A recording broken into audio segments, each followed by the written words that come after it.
I raised my sister alone. At her wedding, her father-in-law insulted me in front of everyone, until I stood up and said, "Do you even know who I am?" His face went pale. ***. He said it with a chuckle, like it was just another harmless joke during his speech. But when he looked directly at me and said, "Let's not pretend raising your own sibling is some kind of heroic act. It just means you had no other options." The room fell completely silent. I watched the smile slowly fade from his face when I stood up. The wine glass in my hand didn't even tremble. I looked him dead in the eye and calmly asked, "Do you even know who I am?" His smirk twitched. The guests turned. My sister froze, clutching her bouquet. I wasn't raising my voice. I didn't need to, because the truth was about to hit him harder than anything I could ever shout across a wedding hall. He thought I was just the brother. The guy who walked her down the aisle because no father was around. The guy in the cheap suit who stood quietly in the corner, smiling for pictures and staying out of the way. But what he didn't know, what no one in that room fully understood, was what it took for me to get my sister to this moment. The years I spent sacrificing everything so she could have something. The nights I went hungry so she could eat. The jobs I worked. The birthdays I skipped. The future I gave up. And the irony? I never wanted credit. Never asked for applause. But the moment he decided to make a public spectacle of the one thing I was most proud of, the family I saved when ours collapsed, he invited something far worse than a reaction. He invited the truth. And when I told it, he didn't just lose the room. He lost everything. We were just kids when the world ended. I was 16. She was 6. And in the space of one night, we went from a normal family with 2 working parents and a noisy little house, to orphans sitting in a cold hospital hallway, clutching each other like we might disappear next. Our parents died in a car crash. Sudden. Violent. No time for goodbyes. No time to prepare. One moment they were out for dinner, and the next, a police officer was knocking on our door, hat in hand, asking if there was any other family. There wasn't. So I did the only thing I could do. I became everything she needed. Brother. Guardian. Tutor. Shoulder to cry on. Wall to lean against. I dropped out of college before my first semester even started. Took night shifts at a gas station and day shifts doing warehouse labor. Anything that kept the lights on and food on the table. I remember being 18, exhausted, covered in sweat and grime, helping her with third-grade math while my eyes burned from lack of sleep. I missed out on parties, on dating, on all the things young people get to do. And I never once complained. Not because it wasn't hard, it was hard, but because she was worth it. Every tear. Every sleepless night. Every empty fridge and scraped-together meal. Watching her grow up with warmth in her eyes and laughter in her voice was all the reward I ever needed. She didn't grow up angry or broken. She grew up strong. Smart. And beautiful. I watched her become someone our parents would have been proud of. And when she got accepted into college with a scholarship she earned on her own, I cried alone in my room, not because I was sad, but because I'd kept my promise. I told her once, when she was 9 and scared of the dark, "You'll never be alone. Not while I'm here." I meant it. Years passed. She graduated, got a great job, fell in love with a man who treated her well. And when she got engaged, she came to me first, crying, laughing, hugging me tighter than she had in years. "You're walking me down the aisle," she said. No one else. Not a debate. So there I was on her wedding day, suited up and smiling, thinking maybe, just maybe, this was the end of a long chapter. The part where I could breathe. The part where she started a new life, and I could finally rest. But what I didn't know, what I couldn't have prepared for, was that the groom's father had something else in mind. A moment. A speech. A dig so public, so disrespectful, that it would take every ounce of self-control not to flip the damn table and ruin the one day that was supposed to be about joy. He thought I was just the brother. But that man had no idea who I really was. And he was about to find out. The wedding day was beautiful. Everything was draped in soft white and gold. Fresh flowers, string lights overhead, gentle acoustic music playing in the background.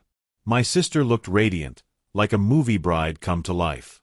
Her fiancé was emotional, his eyes locked on her like she was the only thing that existed in the world. And me. I stood off to the side with my hands clasped, quietly taking it all in. I wasn't the center of attention, and I didn't want to be. I had played my role. I got her here. That was enough. When I walked her down the aisle, my heart nearly burst. I could see her trying to keep it together. Her hands trembled slightly as she held my arm. Before I handed her off, she whispered, "I love you. Thank you for everything." It was the first time I had to swallow tears in years. The ceremony was smooth. Short, sweet, heartfelt. We posed for pictures, danced a little, and made our way to the reception. The food was fantastic. Guests were laughing, catching up. My sister was glowing.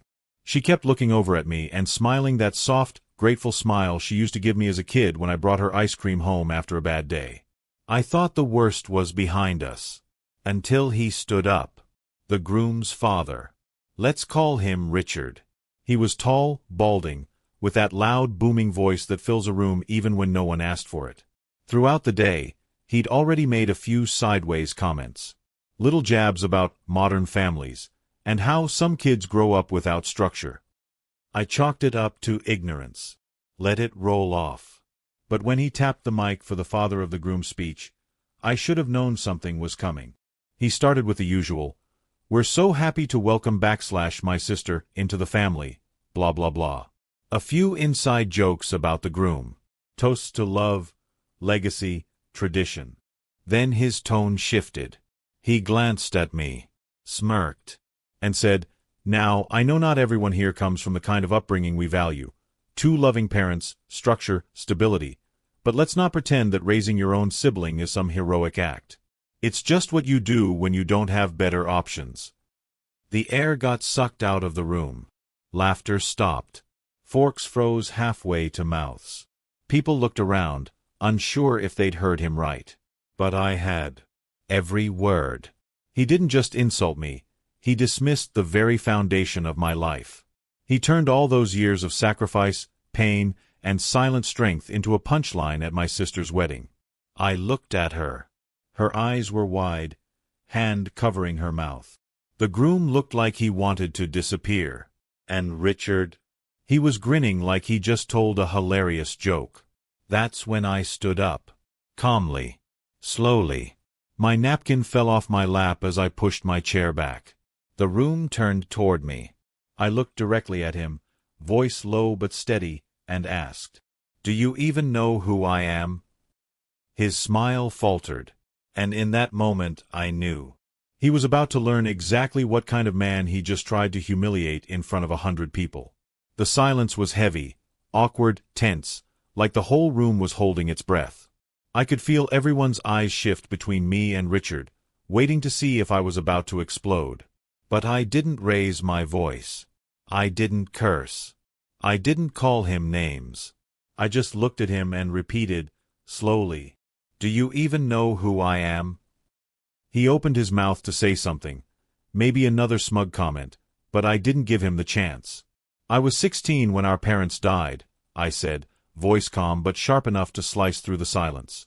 "She was 6. There was no one else. No grandparents.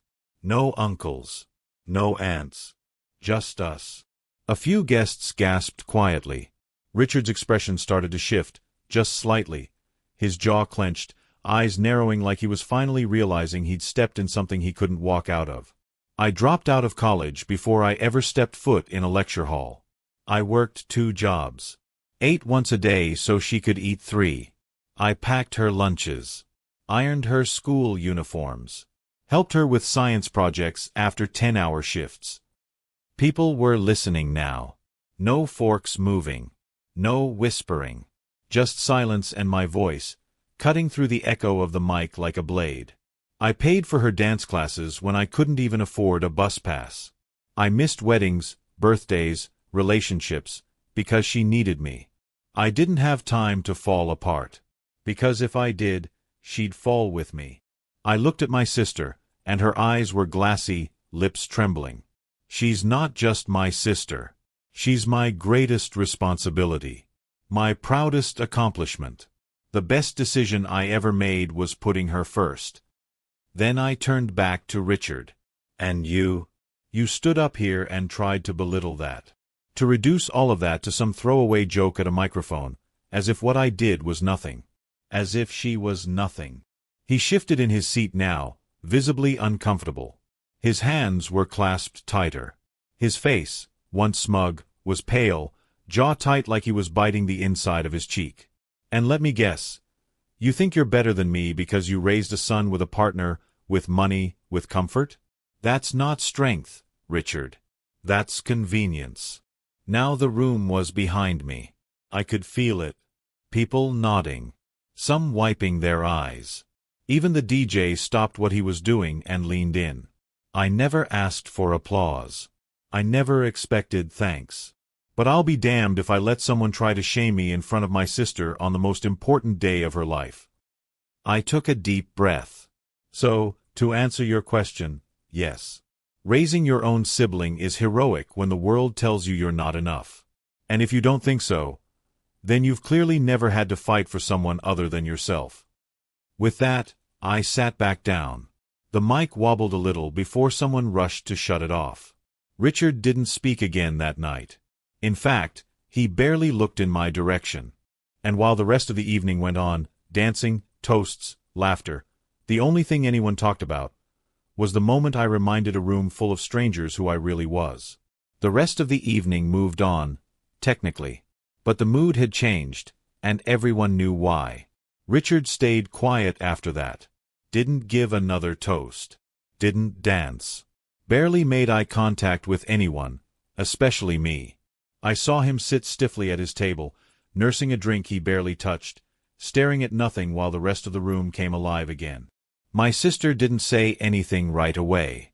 She just came up to me, wrapped her arms around me in front of everyone, and held on like she used to when she was little and scared. She didn't cry. She wasn't that kind of girl. But her eyes shimmered as she whispered, "Thank you for standing up for me, for us." And then she smiled. That's when I knew I'd done the right thing. But the real fallout didn't happen until later. It started with whispers at the reception. Guests going up to Richard's table just to excuse themselves quickly. A few gave him side eyes. One of the groom's cousins even walked by me, gave me a pat on the back, and muttered, "Damn right." People don't forget moments like that. Not when a man like him, who walks through life assuming no one will challenge him, gets shut down with facts, not fists. 2 days later, I got a message from the groom himself. He wanted to meet up. We sat at a small cafe, and to his credit, the first thing he said was, "I had no idea my dad was going to pull that crap. I'm so sorry." He looked genuinely embarrassed. Ashamed. Said his father had been off ever since the wedding, acting distant and quiet, like he knew he'd finally pushed someone too far. "I just want you to know," he added, "what you said, it meant something. To everyone." Apparently, a few relatives on the bride's side had grown up in hard situations too, raised by grandparents, siblings, single moms. They'd all felt that tension during the speech. My story gave voice to theirs. It wasn't just about me anymore. Later that week, I found out Richard had tried to write some formal apology letter to my sister, but she refused to read it. She told him, "The only apology I need is for you to treat my brother with respect going forward. He's the reason I'm even here." I didn't expect that from her. I always thought she'd try to play peacemaker, keep the peace. But she stood firm. That meant everything. From then on, Richard avoided me. Family events, distant nods. No more fake smiles, no more snide comments. He had learned, in the most public way possible, that I wasn't just the brother. I was the reason his daughter-in-law grew up strong enough to marry his son. And even if he never respected me out loud, he feared me in silence. That was enough. Sometimes, the best revenge isn't loud. It's knowing that the person who once saw you as small now realizes you're the biggest damn presence in the room, and they can't do a thing about it. A week after the wedding, I found myself sitting on the porch of my small house. The same house I'd raised my sister in, the same porch where I'd sat during long nights wondering how I was going to make rent, how I was going to get her through school, through grief, through life. Now, for the first time in years, it felt quiet. Not empty. Just peaceful. No more rushing. No more worry. She was married, safe, and loved, not just by her husband, but by herself. She knew her worth. And I knew I had helped build that. She came by that Sunday afternoon, holding 2 coffees and smiling like she used to when she was little, and brought home an A+ paper. She didn't say much at first. Just handed me the coffee, sat beside me, and leaned her head on my shoulder like she used to. "I watched the video again," she said quietly, "of your speech." I raised an eyebrow. "Someone recorded that?" "Everyone recorded that," she laughed. "Uncle Sam posted it in the family group chat with the caption, 'Best mic drop ever.'" I chuckled, shaking my head. "That wasn't my intention." "I know," she said. "That's what made it perfect." Then she pulled something from her purse, a small, neatly wrapped box. "It's not much," she added, "but it's overdue." Inside was a simple engraved plaque. It read, "Brother, Guardian, Hero, the man who never let go." I didn't say anything. Couldn't. My throat tightened, eyes stinging with tears I didn't want to shed in front of her. "You gave up your future so I could have one," she whispered. "I just wanted you to know. I see it. I always did." She kissed me on the cheek, stood up, and walked back to her car. But before she left, she turned back and said, "One day, when I have kids, I'm going to tell them who really raised me." And just like that, she was gone. But something inside me, something heavy, had finally been lifted. A few months later, I was invited to speak at a youth mentorship conference. Word of that wedding moment had somehow spread, and someone from a foundation that supports orphan teens reached out. They wanted me to share my story. At first, I wasn't sure. I wasn't used to the spotlight. But then I remembered how many nights I spent thinking no one would ever understand. No one would know what I'd given up, or why.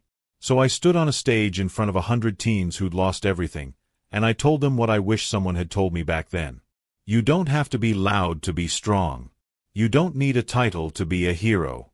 And just because no one sees your struggle, doesn't mean your fight doesn't matter. I ended my talk with the same words I'd once whispered to a scared little girl clinging to me in the dark. "You are not alone. Not while I'm here." The room stood up and clapped. But for me, the real applause came years earlier, when my sister smiled at me in her wedding dress and said, "Thank you for being everything." And the man who tried to humiliate me in front of everyone? He'll always remember the day he stood up to diminish me. And I stood up and reminded him exactly who I am.